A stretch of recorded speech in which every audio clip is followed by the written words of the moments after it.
Hi all, welcome back to my channel unique kids. ഇന്ന് നമ്മളിവിടെ റെഡിയാക്കാൻ വേണ്ടിയിട്ട് പോകുന്നത് ഒരു ചോക്ലേറ്റ് കേക്കാണ്. ഈ ഒരു ചോക്ലേറ്റ് കേക്കിൽ ഞാൻ നമ്മൾ സാധാരണ കേക്കിൽ ഇടുന്ന ഇൻഗ്രീഡിയൻസ് ഒന്നും ഇടുന്നില്ല. അതായത് മൈദ ചേർക്കുന്നില്ല, കൊക്കോ പൗഡർ ഇല്ല, ഓയിലില്ല, പഞ്ചസാരയില്ല, ഇതൊന്നും ഇല്ലാണ്ട് സിമ്പിളായിട്ട് ഉണ്ടാക്കാൻ വേണ്ടിയിട്ട് പറ്റുന്ന ഒരു ചോക്ലേറ്റ് കേക്കാണ് ഇന്ന് ഞാൻ കാണിക്കുന്നത്. അപ്പോൾ നമുക്കിത് എങ്ങനെയാണ് ഉണ്ടാക്കുന്നതെന്ന് പോയി നോക്കാം. ഞാനിതൊരു കുക്കറിലാണ് ബേക്ക് ചെയ്യാൻ വേണ്ടിയിട്ട് പോകുന്നത്. അപ്പോൾ നിങ്ങൾക്ക് അല്ലാണ്ട് ഓവനിൽ ബേക്ക് ചെയ്യണമെന്നുണ്ടെങ്കിൽ അങ്ങനെയും ചെയ്യാം. അപ്പോൾ ആദ്യം ഞാൻ കുക്കറിൽ ഒരു ബേക്കിംഗ് പേപ്പർ വെച്ചിട്ട് അതൊന്ന് ഗ്രീസ് ചെയ്തെടുക്കുകയാണ്. ഈ ഒരു കേക്ക് ഉണ്ടാക്കാൻ വേണ്ടിയിട്ടുള്ള മെയിൻ ആയിട്ടുള്ള ഇൻഗ്രീഡിയൻ്റ് ആണ് ഈ ഒരു ഓറിയോ ബിസ്ക്കറ്റ് എന്ന് പറയുന്നത്. അപ്പോൾ ഈ ഓറിയോ ബിസ്ക്കറ്റിൻ്റെ കൂടെ നിങ്ങൾക്ക് ഇഷ്ടമുള്ള വേറെ ഏതെങ്കിലും ബിസ്ക്കറ്റ് ചേർക്കാം. ഞാനിവിടെ മാരിഗോൾഡിൻ്റെ ബിസ്ക്കറ്റാണ് എടുത്തേക്കുന്നത്. അത് ഏകദേശം ഒരു 2 കപ്പ് അളവിൽ നമുക്ക് ഈ ഒരു ബിസ്ക്കറ്റ് വേണം.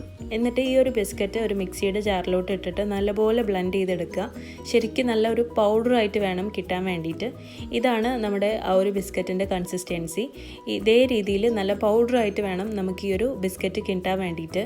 ഇതിലോട്ട് നമ്മൾ വേറെ ഒന്നും ചേർക്കുന്നില്ല. ഇനി അതിലോട്ട് നമുക്കൊരു 1 കപ്പ് അളവിൽ പാല് ചേർത്ത് കൊടുക്കാം. അപ്പോൾ ഞാൻ അത് ഫ്രിഡ്ജിൽ നിന്ന് നേരിട്ട് എടുത്തിട്ടുള്ള പാലാണ്. അതും ഈ ഒരു മിക്സിയുടെ ജാറിലോട്ട് ഇട്ടിട്ട് ഒരു 30 സെക്കൻഡ് ഒന്ന് ബ്ലെൻഡ് ചെയ്തിട്ട് എടുക്കാം. അത് ഞാനിപ്പോൾ നല്ലപോലെ ബ്ലെൻഡ് ചെയ്തെടുത്തിട്ടുണ്ട്. ഇനി നമുക്കതൊരു പാത്രത്തിലോട്ട് മാറ്റി കൊടുക്കാം. ഇനി അതിലോട്ട് 1/2 ടീസ്പൂൺ അളവിൽ ബേക്കിംഗ് സോഡയും 1 ടീസ്പൂൺ അളവിൽ പാലും കൂടെ ചേർത്തിട്ട് ഒന്ന് നല്ലപോലെ മിക്സ് ചെയ്തെടുക്കുക. ഇനി ഈ രണ്ടും കൂടെ ഈ ഒരു ബാറ്ററിലോട്ട് നല്ലപോലെ ഒന്ന് മിക്സ് ചെയ്ത് കൊടുക്കുക. ഒരു സ്പാച്ചില വെച്ചിട്ടോ അല്ലെങ്കിൽ ഒരു ഹാൻഡ് വിസ്ക് വെച്ചിട്ടോ ഒന്ന് മിക്സ് ചെയ്തെടുത്താൽ മാത്രം മതി. ഇനി നമുക്കിത് ബേക്ക് ചെയ്യാൻ വേണ്ടിയിട്ട് വെക്കണം. അറൗണ്ട് ഒരു 30 മിനിറ്റ്സിനുള്ളിൽ നമുക്കിത് ബേക്കായിട്ട് കിട്ടും. ഇനി നമ്മളിത് നേരത്തെ ഗ്രീസ് ചെയ്ത് വെച്ചിട്ടുള്ള കുക്കറിലോട്ട് മാറ്റി കൊടുക്കാം. ഇത് ഏകദേശം ഒരു 30 മിനിറ്റിനുള്ളിൽ നമുക്ക് ബേക്കായിട്ട് കിട്ടും.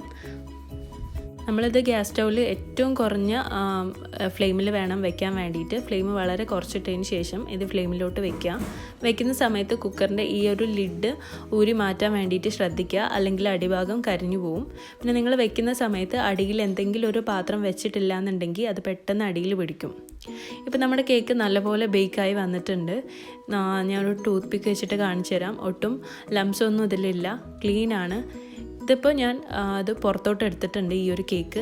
ഞാൻ അതിൻ്റെ മുകളിൽ കുറച്ച് ചോക്ലേറ്റ് ഗനാഷ് അപ്ലൈ ചെയ്ത് കൊടുക്കുകയാണ്. നിങ്ങൾക്ക് വേണമെന്നുണ്ടെങ്കിൽ ചെയ്താൽ മതി. അല്ലാണ്ട് തന്നെ കഴിക്കാനും നല്ല ടേസ്റ്റിയാണ്.